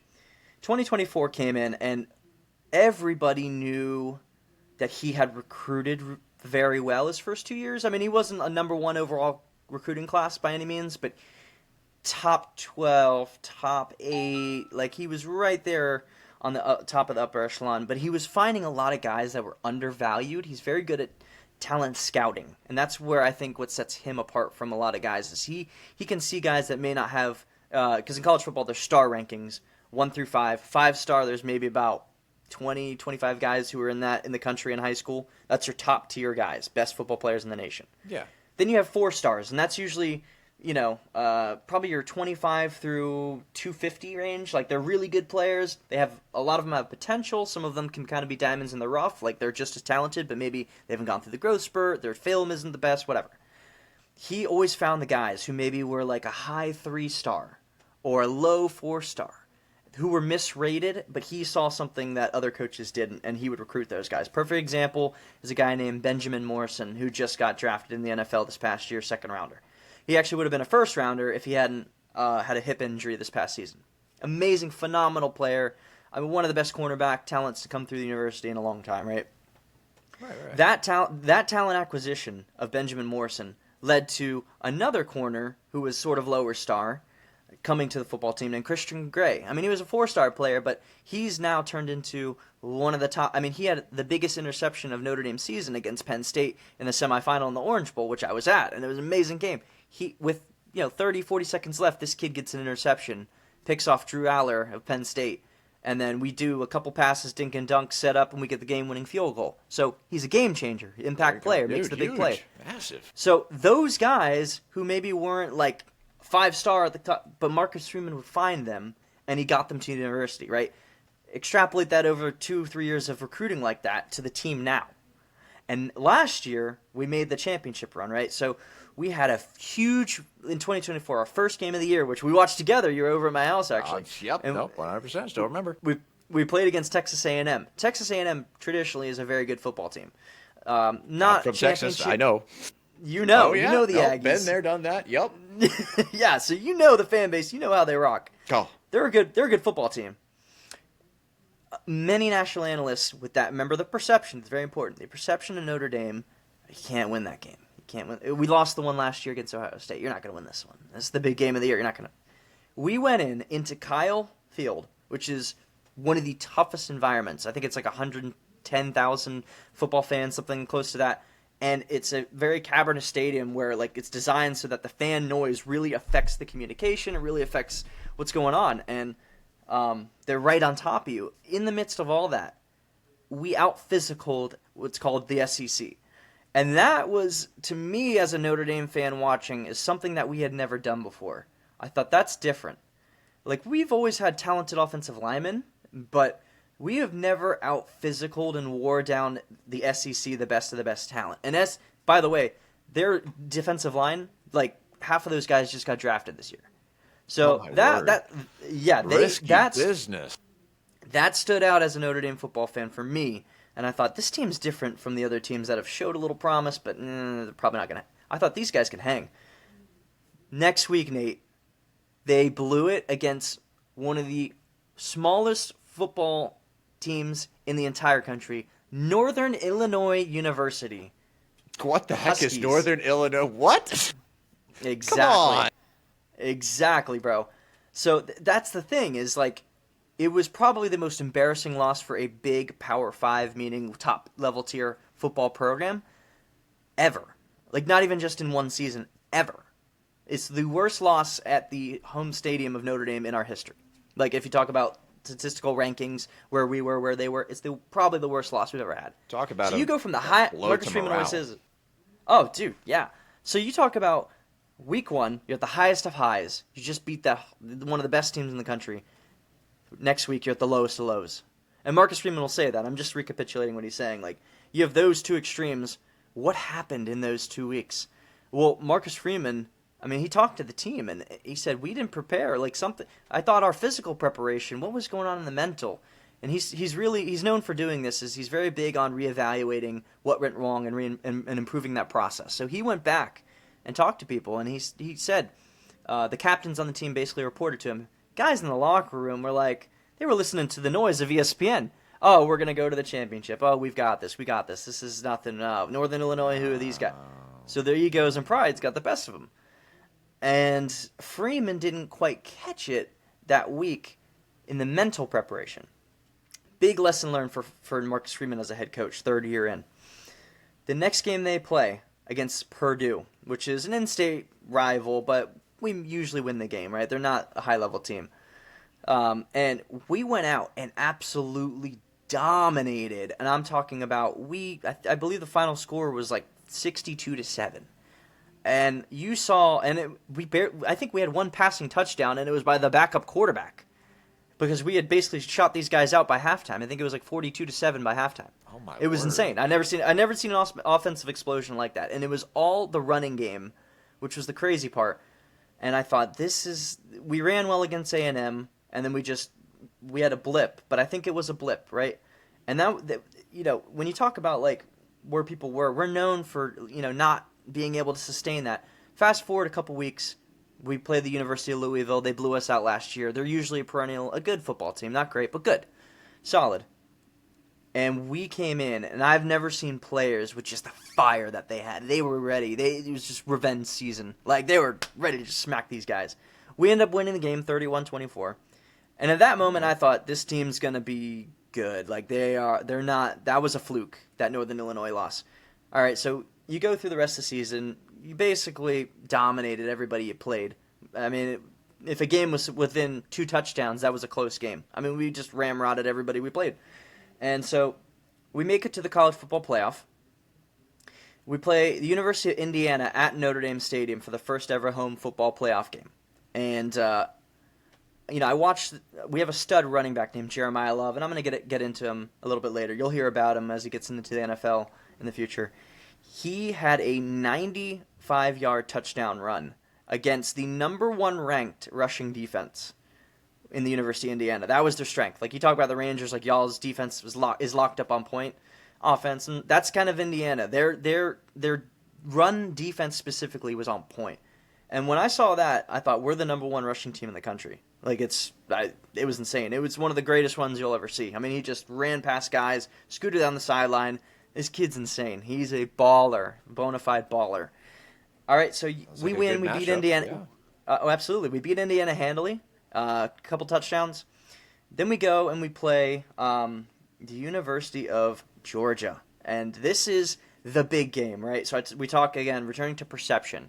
Nobody picked, really notably, nobody analyst-wise picked Notre Dame. I mean, this is SEC traditional. They've won, I believe, 3 of the last 4 national championships. Like, they've been ridiculous the past 5 to 10 years. I mean, they're just legit. We come into the game, and, man, it was such an odd game, but we out-physicaled Georgia. Not to the same degree that we did, like, Texas A&M, but we out-physicaled Georgia.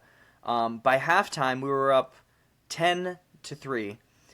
We had a strip sack, and the quarterback, it was right by the goal line, and then we threw an RPO touchdown to Bo Collins. All right, up to 10-3.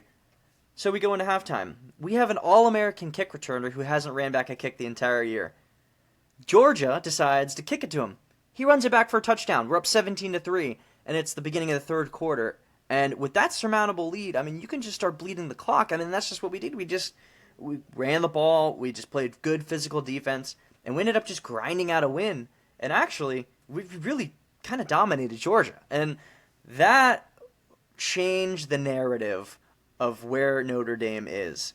People, I mean, that hadn't happened, Nate, probably since 1996, maybe even a little earlier, 93, when we beat Florida State at home and they were the number 1 team. I mean, that hadn't happened in a long time. All right, so we beat them in the quarterfinal. Then we go to the semifinal to play Penn State. Oof. And Penn State's tough. I mean, they got 2 top running backs. They're perennial, all-around good. They gave Ohio State won the championship. They gave Ohio State a run for their money earlier in the season. I mean, they were a good football team. We were down 10-0. We got a field goal right into halftime. We're down. I mean, I was at the game in Miami. it looked like sour grapes. I'm like, okay, we had a good run, but this ain't. We're back. We're kind of back to square one in a way. We came back. The first drive in the third quarter, 2 runs. Jeremiah Love got 10 yards on both. Then Riley Leonard throws a dime, 30-yard touchdown down the right sideline. And I thought, holy crap, that's different. Oh, right? Money. And then money. And then Riley Leonard runs in a touchdown and tie ball game, right? And then I'm talking about Penn State dominated us the first half. Fast forward, we win the game on that game-winning field goal that I told you about. Christian Ray gets the interception. Yeah. Right, so you see, we win the game, an amazing feeling. We're going to the national championship game. And that 2 games back-to-back where you beat these big perennial teams, which we hadn't won 1 in 30 years, when we got 2 in the same year. And we were competitive. We lost the championship game. Ohio State, hats off, best team in the country. Everybody knew that the whole year. What was that, their 9th but you know championship or something? Yeah, no, it's, yeah. Nope. It was tough. Yeah. It's known. No. And we came back.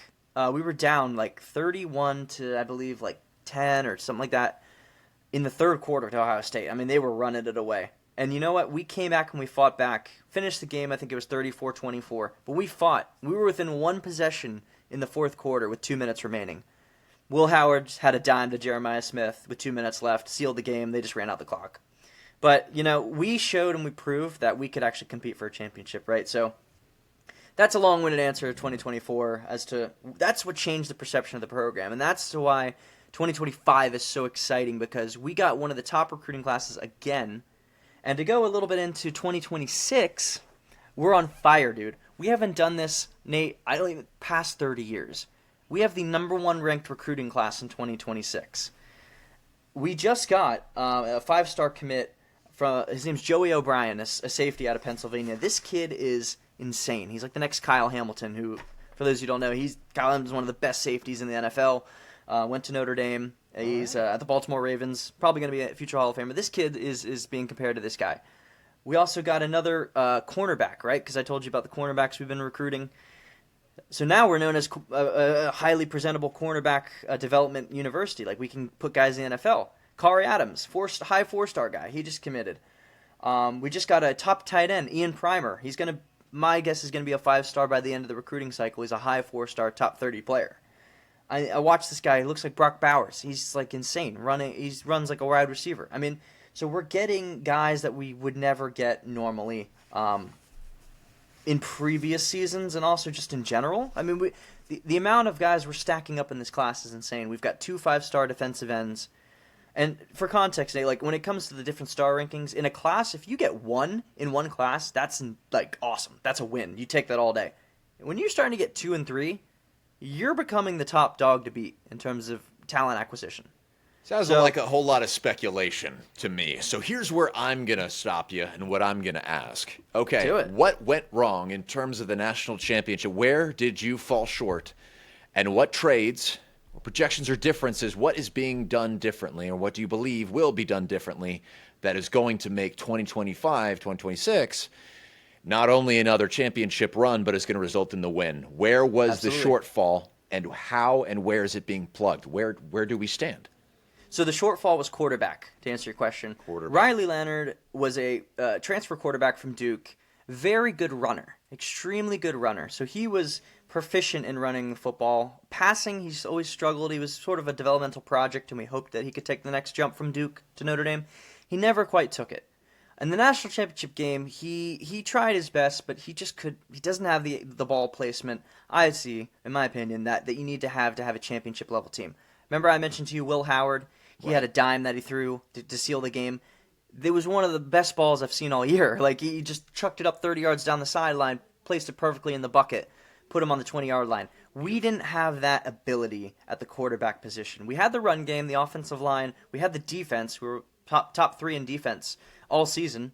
Interceptions, sacks, yards allowed. I mean, it's similar to the Rangers. We were defensively on point. But the quarterback position was one where throwing the football is what we missed out. You talk about gaps. That was the gap in terms of why we didn't get over the hump against Ohio State, is we didn't have somebody who could throw down the field consistently.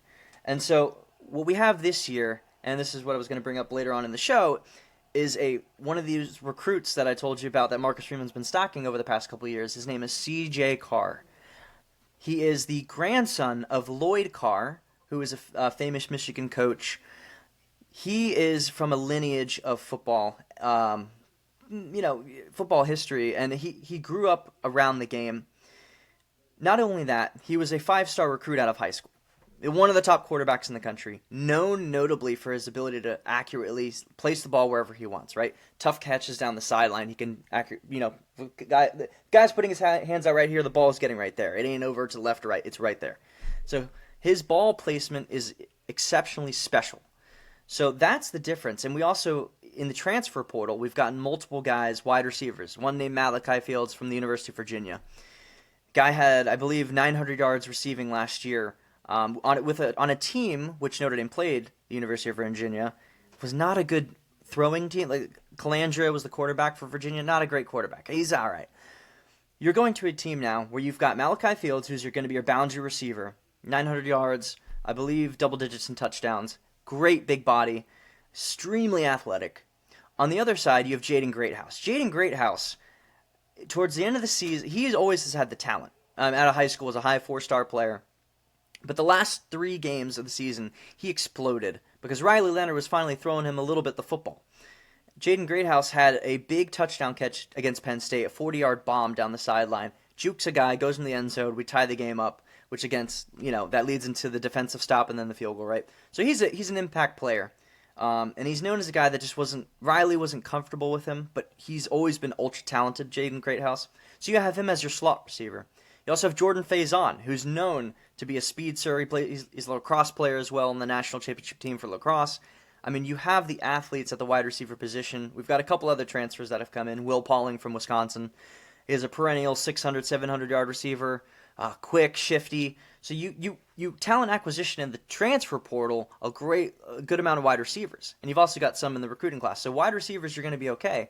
It's the quarterback position that's the difference. C.J. Carr, I believe, is going to be the quarterback that we haven't had since Jimmy Clausen. Jimmy Clausen played for the Panthers, drafted, I think, in the 2nd or 3rd round. But what Notre Dame has missed over the past 10 years is we have some good ones. We've been missing a great bona fide NFL player that, when this kid graduates, he's going to be in the league of a Patrick Mahomes or, Brady Quinn. Like, he's going to be one of these better quarterbacks in the NFL.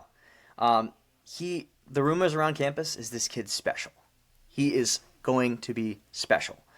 Now, he's a good athlete. I think he played lacrosse in high school, C.J. Carr. So he's got some shiftiness. He's not going to be the runner that Riley Leonard was, which bailed out Notre Dame in some parts, but he is going to have the mental ability to dink and dump and dice up defenses like we haven't had, like I said, since Jimmy Clausen. Jimmy Clausen, for context, played in 2000, like the last year was in 2009. So we haven't had that in a long time. So to answer your question, yes. What makes this season different is also that championship run team that we had last year. Most of those guys are coming back. That was going to be my other question. We had a couple guys graduate. We had a couple guys go to the NFL, but I would say about 70% of the team is back. Like, it was a young team, especially defensively. I mean, Xavier Watts got drafted for the Falcons. He's one of the best safeties we ever had. His shoes are going to get filled by another great safety coming in. Like, it's just, we are stacked talent-wise, and we've built up more in terms of the recruiting. So we have this young corpus, which, if you do the math, like over the next 2 or 3 years, like 2 years from now is when these guys are really going to graduate. The bulk of our defensive talent, they were sophomores this year. They're going to be juniors and seniors. Like, some of the other guys are going to be seniors. Like, we were so young last year, but the talent was head and shoulders above what it's been in the past, hence why we made the championship. Now, and we will get us some data later too, position by position, we have one of the most talented rosters. Like, every single position group, we are top 10, which is not normal in college. It's not usual in college football. Unless you're within the top 4 teams, you're not going to be top 10 in each category. We're pretty much top 10 in each category, minus kicker, maybe punter. I mean, the talent is there, the metrics are there. It's all in place, and that's why, as a collective fan base, we haven't had this probably since 1988, really, where like the team was just absolutely stacked. and depth. The big thing with college football is depth. Now that you have this long season, 16 games, 17 games, whatever it is now, you need bodies that can fill when there's injuries and people, just gassed at the end of the year. We have that now. So, yeah, to answer your question, it totally makes sense, and I appreciate the detailed explanation as well, especially to give the history and the context, because I'm going to need that for future episodes as well, more than anything else.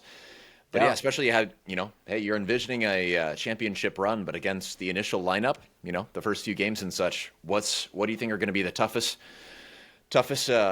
teams to overcome, situations that need to be overcome, or what needs to be done prior to game one of the season for you guys? What needs to be done prior to that to ensure that you guys have a buttoned up, solid, hey, it's in the bag championship run this year? What do you think is going to be the toughest initial challenges? So the initial challenge for me is we've had some coaching changes. Whenever you have success in college football, it's a farming ground for the NFL. We lost Al Golden. He was really the defensive mastermind. He left for the Cincinnati Bengals. Great coach. University loved him. Players loved him. Great scheme. He left. We've replaced him. And his name's Chris Ash, veteran and defensive coordinator within college football. Coached Ohio State defense back when they had a championship. I mean, he's known to have a similar defensive style, so I don't think that's going to be. I think the adjustment for the players is just. I'm worried about the trust level that they'll have in him. They had a huge trust in Al Golden, so I'm worried about that. There's not really many reports out about that right now, but it's kind of like we'll wait to see. Because, again, the defensive talent is absolutely there. Do they trust the coaching and the scheme that the coach is going to put in? Because there's going to be some differences. We played a lot of man-to-man, which is single coverage. If I've got my wide receiver, my defensive back, and they're just mirroring each other, that's called man-to-man. Right. Chris Ash plays a little more zone. So it's you sit back, you have a zone that you cover. This guy may run this way, but you stay in your zone. Maybe somebody comes over here, they're in your zone, you attack it. So he's changing up philosophies, and I'm wondering, will that affect the mindset of the players because they're so used to that man-to-man over the last 2-3 years with Golden, and it was successful. So we'll see. But as a team, I think it's a good thing. We need that switch of zone coverage thrown in there. So that's something that's a little concerning. One other one, we had a coach named Dylan McCullough. He was our running backs coach, and he had talent acquisition, right? He got Jeremiah Love and Jadarian Price, who also is a top 10 back in college football. So we have Jeremiah Love widely is considered the number one running back in college football. If in the numbers reflect that on Pro Football Focus, they give him a overall grade. They have a grading system. He has a 91 PFF grade, which is the number one of all college football running backs. I mean, the kid's electric. Jadarian Price, he's top 10 PFF. So we also have a guy that I mentioned before. He hit that 30-yard pass from Riley Leonard in the semifinal against Penn State. Aeneas Williams. He was a freshman last year. Different style. Not as fast, not as quick as these others two guys, but great catching the ball out of the backfield. I mean, he's almost like a wide receiver disguised as a running back. Now, we'll see if that coaching change will affect the style of the running backs. So far, it's encouraging, but I want to see it happen. I want to see, does he tell these backs to change their natural style? Like, how does he coach them? That's kind of an unknown. He coached the running backs at Penn State. That's how actually we got him. His name's Jawan Sider, the new coach for the running backs for the Irish. We'll see if Jawan Sider can really coach in a similar manner and get the best out of these guys. I hope he can, but the jury's still out on that. We need to see it. I kind of need proof in order to do that. Now, in terms of the first couple games coming up, the biggest hurdle is going to be the game that I'll be at, the University of Miami, Hard Rock Stadium, August 31st, 7:30 p.m. This is going to be a night game. You're in the South. You're out of cold South Bend, and you're going to face Miami, who is a very good football team. A very good football team. The one part that Miami, they had to go to the transfer portal to get a quarterback, Carson Beck from Georgia. Carson Beck injured himself last year, so we'll see if he's got a full recovery. He's a decent quarterback, known for throwing too many interceptions. But my one worry is that road game, is that going to kind of shake us? You know what I mean? Like, we did good against Texas A&M last year, and we pulled that one out. But those road games and those under the lights, that environment, Miami could just get really hot, and then you don't know. So that one's kind of, look, the spread with FanDuel is minus 2.5 in the Irish. We're favored, but it's not a huge margin of victory on this one. We'll see what happens. The next big game that I think could trip us up is we play Texas A&M again. Big thing to note with college football. Revenge is a big thing in college football. Especially if Texas you got pants at your own stadium. Like, my goodness, yeah, I'll bet. So they are going to want to pants us at Notre Dame Stadium. And they are legit. Again, I actually think they're better this year. Maybe not on the defensive line, but overall, I think they're going to have a better offense. And, this is where it's going to get tough is, well, we've got that new defensive coordinator. They've got the same offensive coordinator. They've got a quarterback that's more adept to the scheme that they were running. They're out for revenge. So that one's probably my most worrisome one, just because Texas A&M is talented, man. They're a good football team. That one's September 13th at 7:30. Now, the spread on this one's odd, and I actually don't think they got it right. The spread is -7 to Irish. I don't think it's going to be that. I think this is going to be a field goal game. I think it's going to be 1, 2, 3-point game. Just because of that, I call it the X factor of that revenge. I mean, these players are going to come in and just want to destroy us. So that's another big one. Yeah, that's another big one. Those are really the two games that are most concerning in terms of our path to the playoff.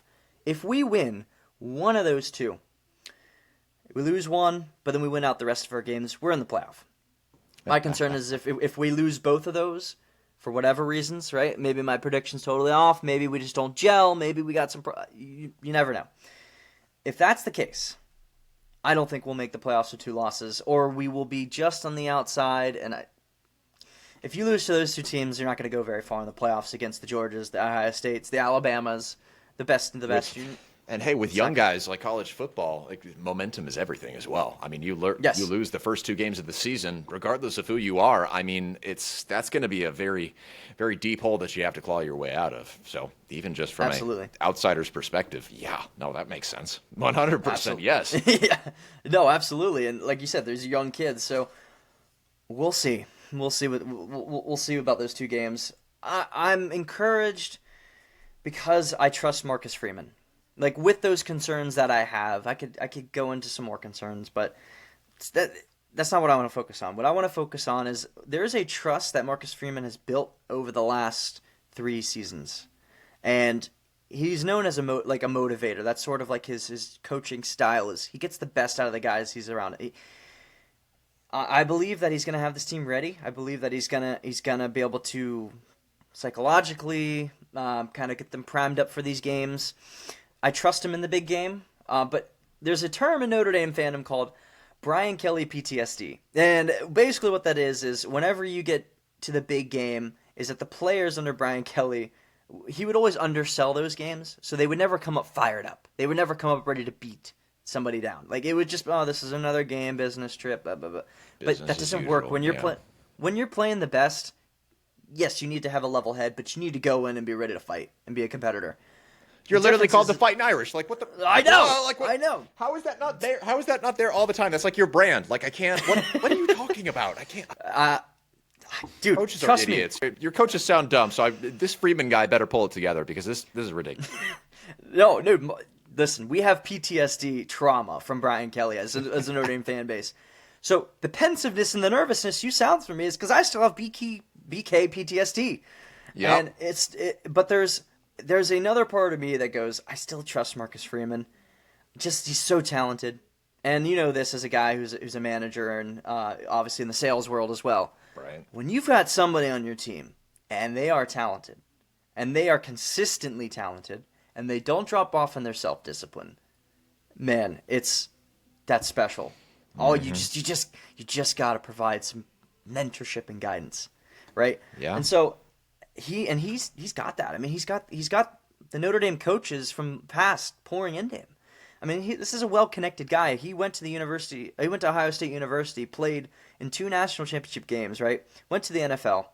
They had actually found out that when he went through the draft process, that he had a heart murmur, something wrong with his heart, and they found it, and he couldn't play anymore. So he went to coaching and decided he wanted to pour into players and develop guys and be a part of their lives.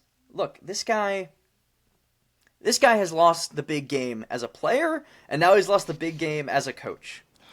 Man. You have that motivational structure with him, is to where I believe, and this is the nuts and the bolts of it, Nate, as somebody who's familiar with psychology and motivational, within a team, as the head coach, when you've lost as a player and then as the head coach, you've lost 3 national championship games total in college football, whether you were the guy on Ohio State as a linebacker, lost it twice, or you're on the team and you brought the Fighting Irish there and you lost to Ohio State, your former team. And I've watched a couple of the videos of the summer workouts and stuff with the team. These players have an edge that I don't think I've ever seen. And this is speculative in a nature, but also I believe much more in just sometimes instinct on things. And I watch these guys in their workouts and the way that they motivate each other, the intensity of the eyes. You can see that they have this different level of, we are the Sharks and we're going to kill anything in front of us. Which, again, imagine the whole history that I've explained to you of the past 30 years where it's been excuse-making, it's been horrible decisions, perception formed nationally where everybody views you as this relic. And so Marcus Freeman in 3 years has had to completely flip that on its head and bring us to that game. And now, what's encouraging is we see that reflected in the recruits in 2026. And we see that reflected in the team this year and the talent that we have on the team. So, to answer your question, I think we have a couple games that, by nature, as somebody who can be a little skeptical, I see the roadblocks, but Marcus Freeman has something within inside of him. Faith, number 1, which grounds him. Number 2, he has that competitive drive that you don't see.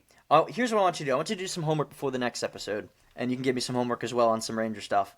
I want you to look up Marcus Freeman, Texas A&M, Notre Dame, Texas A&M tunnel, and watch him. They walk out of the tunnel of Texas A&M in front of 110,000 people, and Marcus Freeman looks back at his players, and he's screaming at them. And this is Notre Dame. This is Notre Dame. We don't do. He looks back at those players, and he's screaming at them, and he said, "Take the pressure and put it on me. This game's on me. You guys go play." And he's screaming. And then he looks at the Texas A&M fans who are literally like 10 feet away, right there, and he goes, "You're going to watch us win. Get out of here." Like, he comes in with this level of confidence he comes in with this level of fire that I haven't seen in college football in a long time. Like, I don't think I've ever seen a coach like it. That just has the leader of men sort of aura about him. Like, you will die for him, Marcus Freeman. Like, he's that kind of guy. He's just, there's few leaders that you find in life, and I know you've seen that.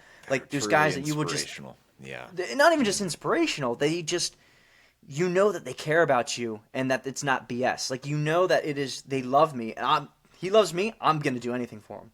I will run through a wall for this guy. And so he gets the best out of his players because he genuinely cares for him. I think that is enough to flip the narrative that's still there. We've broken through those ceilings, like as I mentioned, against Georgia and Penn State. But there's still that narrative that we can't win the big one because we obviously lost to Ohio State. We were competitive, but can we win it all? I think my prediction is that we're going to make the championship game this year. Winning it, jury's still out, but I'm optimistic. But again, as I said in the intro, I'm getting my hopes up way too early in the season. So, and at the end of the day, it might not be that it's a horrible or a fantastic season. It might just be statistically average. Yeah, that's where we go. That's where we have to go with it, man. At the end of the day, yes. Season's gonna come and go, but down and out, we'll still be here. Absolutely. We're gonna be here. And what's your takeaway from in terms of all of that we've talked here? Because it's been extensive. What's your takeaway that you want our audience, that you want our listeners to be coming away with when it comes to Notre Dame? What's your go-to? Yeah. So my go-to is that this is not your average Notre Dame that you've seen in the past 10, 20 years. This isn't your father's Notre Dame anymore. We're returning back to your grandfather's Notre Dame. And I truly mean, I see that that's the trajectory. You see that in all areas. Because when you see a college football program that is aligned recruiting-wise, on the field results, the administration, the culture of the fan base, when those all are pointing in the right direction, which they all are trending as I've explained, that's a sign of a new blue blood, meaning that's a sign of a new team that's going to be in the top echelon year in and year out, and they're building a franchise type thing in the NFL. Like, you see the Kansas City Chiefs year in and year out, they're always in the hunt because they have all of that in alignment together, and they have the culture's there. Marcus Freeman has built the culture. It's just a matter of executing it. It's just this is the season of executing it. So if you take away anything from this podcast, from all this crazy, statistically average rambling that I've given you, take away this: that this is not the old Notre Dame anymore. This is a Notre Dame that is here to compete year in and year out. Now we need to go do it. We need to go execute. We need to go out in the field and go win those games. But just watch this year. This year's going to be different. If I'm right about CJ Carr, if he is who he is being made out to be, this team's scary. If he actually if he's panning out to what the analysts are saying, the insiders' words that we're kind of getting around campus, if he pans out and he produces on the field, watch out, dude. I don't see another team I don't see another team beating us because everything's stacked. It's just completely stacked all around. It's just the quarterback's got to come through. Coaching there, players there, top to bottom. So watch out. Watch the season. It's going to be really exciting. Listen, Rangers fans that are listening on this, look, I know you're not a Fighting Irish fan. I'm going to make you one. This is going to be a fun season to watch. Let's see if we can find a couple of them to get out of the woodworks. And it sounds like you guys it sounds like expectations are high. Very and I high. can speak for all Rangers fans when I say, don't be 2011 Game 6 of the World Series. Do not let your expectations, your hopes, your dreams let you soar like Icarus. Not to say that I mean to be deflating, but there is nothing wrong with being statistically average and yet satisfied at the end of the season. Because you know what? Yes. Those big moments, they're fantastic. But you know what makes those big moments big and what makes them taste all the sweeter is the losing that comes along with it, too. Sounds like you guys are way overdue for your own drought. Absolutely. And being ended and getting back to establishing a dynasty. Now it's just a question of, hey, culture is a currency. Let's see how Freeman spends it. Let's see how he spends it. Absolutely. So that's where we stand. Now, same question back to you, my friend. Any takeaways? Rangers, let's go. Oh, man. We're way past the World Series hangover excuse. Yep. We've got all the right pieces in play, but we are down to the wire in terms of enough time for a resurgence to result in another postseason run. We are projected to potentially be getting into at least a wild card round. Okay. But we have to learn plate discipline. We have to take runs as they come. And we need to engender not only, hey, get the runs up, we need to have an explosion in the next month and a half. I'd say in the next month, immediately before and after the All-Star break. If we can do that, we have a genuine shot at being a contender. But right now, just as you said, hey, we're not scary right now. We're not scaring nobody at all. But we are streaky, and there is enough there. But Rangers fans will know that, hey, nothing makes us happier than a pleasant surprise. And I think all the pieces are there for a more than pleasant surprise. But that being said, I am at best cautiously optimistic. So we'll see if we can turn around that hitting mindset, take away those bad perspectives and mindsets that are dragging us into a hole.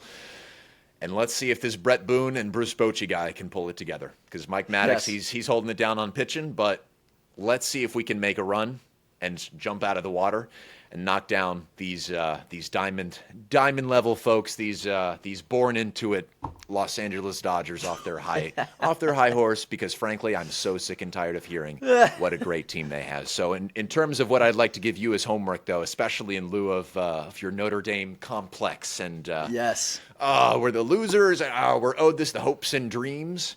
Yes, it's a very cliche thing, but I'm pretty sure it's on Disney Plus. Go watch Miracle again. Miracle? Okay. I don't know. Have you ever heard of that? It's the story of the 1980 U.S. Olympic hockey team. Okay. And trying to come up against the Soviets, who were the absolute best for 20 years in the Olympics. They always won gold. It was a political thing. It was and it's the story of that. It's a fantastically well-made movie for anybody that's a sports fan, even to this day. My parents, and I'm sure your parents will probably, if you ask them, they'll tell you, oh, dude, I know that story. I will tell you, it is the best game you could ever watch. People still to this day are adamant across the board, across sports, across all cultures and perspectives. If you could watch that game live or much less be there, that is a story of true inspiration and there's a reason why that game, the final, it was the semifinal games of the Olympics, was to determine, the pre-medal round. We would have to win one, but we ended up winning gold as a spoiler alert.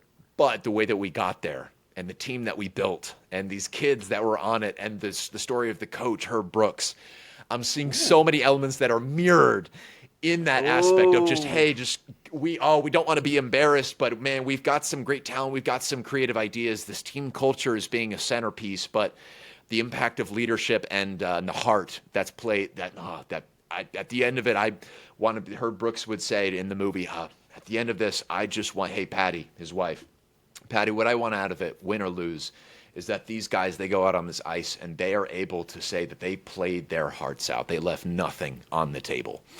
Sounds like that's what Notre Dame could use a little bit more of. But on top of all of it, it's a fantastically well-made movie. So that's my easy homework for you. How does that sound? All right.